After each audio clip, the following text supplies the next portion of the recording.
प्यारे मित्रों, आज हम बसंत ऋतु की दिनचर्या के बारे से बताने जा रहे हैं। बसंत ऋतु लग चुका है, उसकी हमारी एक दिनचर्या होती है। जैसे बसंत ऋतु में 6 ऋतु है, उसमें बसंत ऋतु महा सुहावना ऋतु, राजा ऋतु के नाम से जाने जाते हैं।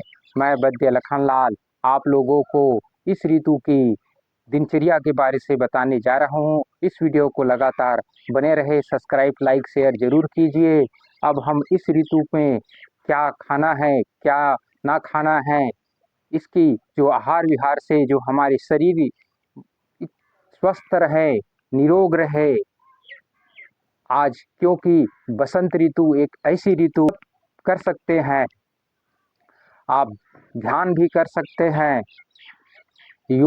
योग का महा भी ऋतु माने गए हैं। इस ऋतु में आप योग करेंगे, ध्यान करेंगे तो आपको जो आनंद प्राप्त होगा, जिसे आपके मन में एक सांत्वना होगा। क्योंकि बसंत ऋतुओं में महाऋतु है।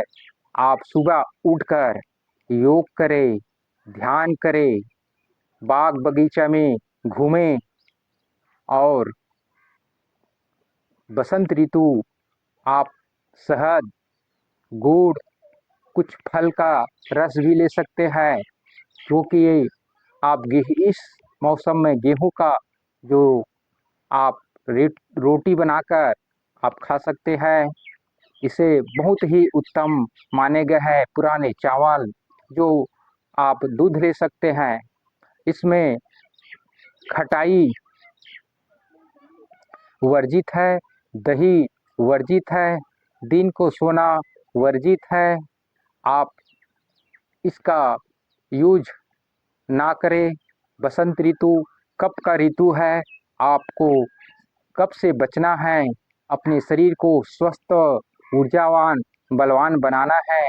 तो आप दिनचर्या से आप रहे, सुबह उठे, फ्रेश होकर आप योग करें, बाग बगीचे या खेत खलिहान में आप घूमें, सुबह टहले।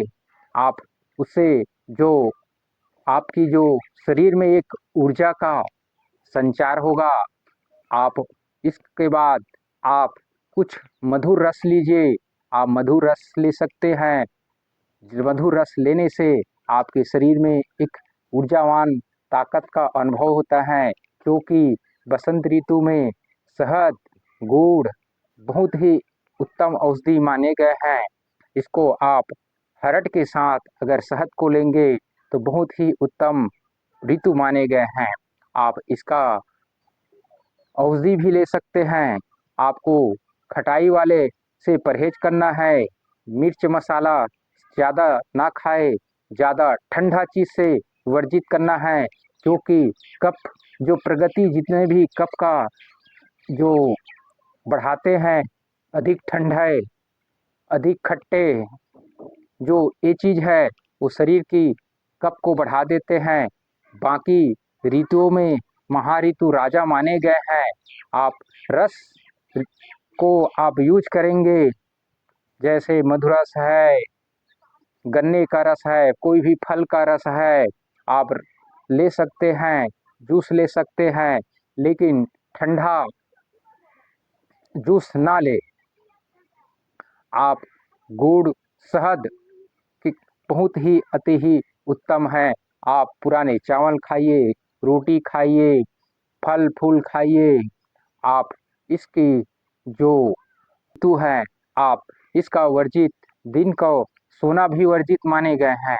आप दिन को ना सोए। आप खटाई खा रहे हैं तो दिन को हल्का फुल्का खटाई ले सकते हैं। लेकिन रात को बिल्कुल वर्जित माने गए हैं। क्योंकि रात को कफ का संचार होता है और इस ऋतु में कफ का वृद्धि होती है। अगर आप अपने शरीर को निरोग बनाना चाहते हैं तो आप रात को खटाई ना खाए, दिन को अधिक ना सोए, केवल थोड़ा सा आराम कर सकते हैं।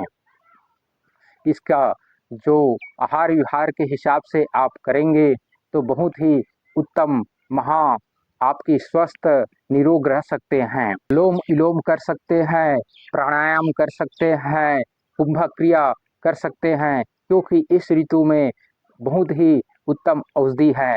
आप अपनी कुंडली को इस ऋतु में भी जागृत कर सकते हैं। आपका उदर में जो प्रॉब्लम है उसको ये कुंडली ठीक कर सकते हैं। प्राणायाम, जो नींद की कमी है, श्वास में कोई भी तकलीफ है, आप उसको बिल्कुल ठीक कर सकते हैं। इस बसंत ऋतु में योग, प्राणायाम, क्रिया, ध्यान बहुत ही उत्तम एक औषधि के रूप में इसको आप स्वयं बिना दवाई, अगर बाग है, बगीचे है आपके खेत में, आप जाइए, सुबह उठकर टहलिए और टहलते ही आप को देखेंगे कि इस ऋतु में ऊर्जा का संचार हो जाते हैं। आप 6 जो ऋतु हैं उसमें आप पाएंगे बसंत ऋतु में आपको आनंद, अनुभव, उत्साह ये बहुत ही इस ऋतु में होते हैं। इस ऋतु की बहुत ही महिमा है, जो बसंत ऋतु एक आनंद ऋतु है। इसका आप इस ऋतु में अपनी दिनचर्या को सही बनाएं, आहार विहार को सही करें, ज़्यादा खटाई, ज़्यादा ठंडा, अधिक गर्म, क्योंकि इस ऋतु सामान्य ऋतु है, ना ज़्यादा ठंडा, ना ज़्यादा गर्म, ना ज़्यादा खटाई।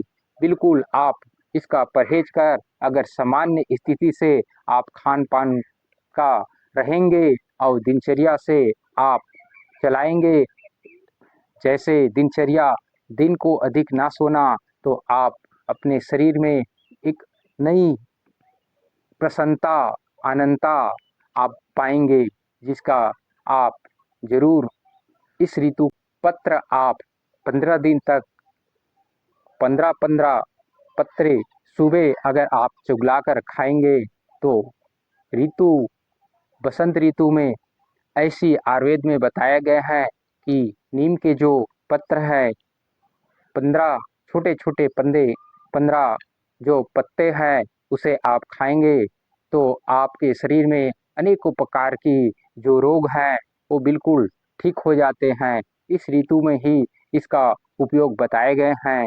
जो कोमल कोमल नीम का जो पत्र है उसे आप 15 दिन से छोटे छोटे 15 पत्ते ही खाएंगे तो आपके शरीर में जो रोग हैं वो ठीक हो जाएंगे, नहीं है आप निरोग रहेंगे।